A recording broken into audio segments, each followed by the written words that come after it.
Solo i migliori grappoli vendemmiati a settembre finiscono in piazza, portati qui come ogni appuntamento di gennaio dai produttori dei 4 comuni della DOC: Gambellara, Montorso e Montello Vicentino e Zarmeghedo. In un antico torchio di legno vengono poi pigiati per estrarre il mosto che poi diventerà recioto. Quest'anno sono stati i bambini a pigiare le uve in una gara all'ultima goccia di mosto, prima con i piedi e poi aiutandosi anche con le braccia.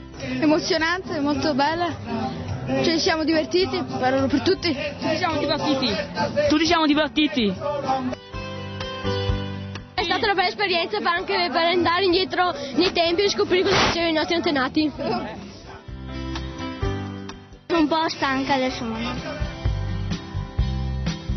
Volevamo far toccare con mano a questi ragazzi una realtà che molto probabilmente per il tipo di vita che fanno non hanno, cioè l'andare a vendemmiare, l'andare a sentire l'uva, pigiarla, assaggiarne il mosto, assaggiare l'uva stessa appassita. Io ricordo da bambino lo facevo centinaia di volte da piccolo perché mio nonno portava su l'uva in granaio e quando avevo finito di studiare andavo sempre su a mangiarmi un grappolino di uva perché mi piaceva moltissimo. Probabilmente mi era stato per questo il piacere e sto facendo ancora questo lavoro, anche perché continuo ad apprezzare i gusti che ci sono all'interno del vino e dell'uva stessa, ecco.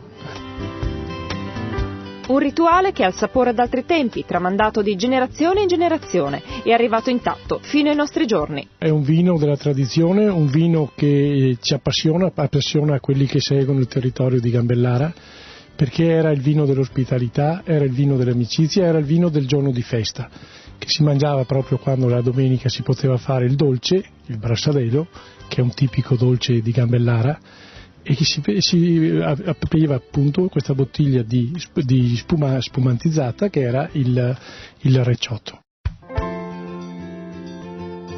Le composte di Montorso, il capretto di Gambellara, il bresadelo di Montebello e ovviamente il recioto.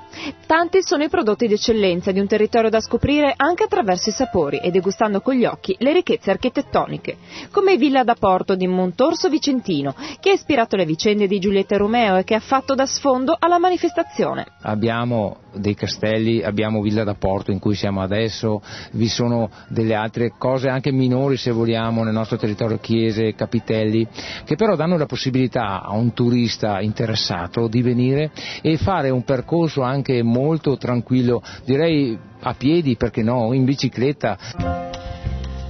Da qui l'intenzione di coinvolgere i bambini nella pigiatura del recioto per far recuperare quel contatto con questa terra e con i prodotti agricoli che le nuove generazioni sembrano aver smarrito. Sono fatti con uva garganega raccolta a fine settembre e messa da passare appunto nei picai. Sono una tradizione vecchia di Gambellara, che infatti per fortuna ancora mia mamma e mio papà hanno la voglia di edizione di farlo, e la mattina raccogliamo, il pomeriggio appendiamo qui in soffitta, in cantina. Restano qui fino fine febbraio, primi di marzo per il recioto e la settimana santa per il vin santo. Il recioto è un vino che deriva da un'uva garganega, che è l'uva coltivata nelle nostre colline, e la garganega veniva chiamata garganega di Gambellara.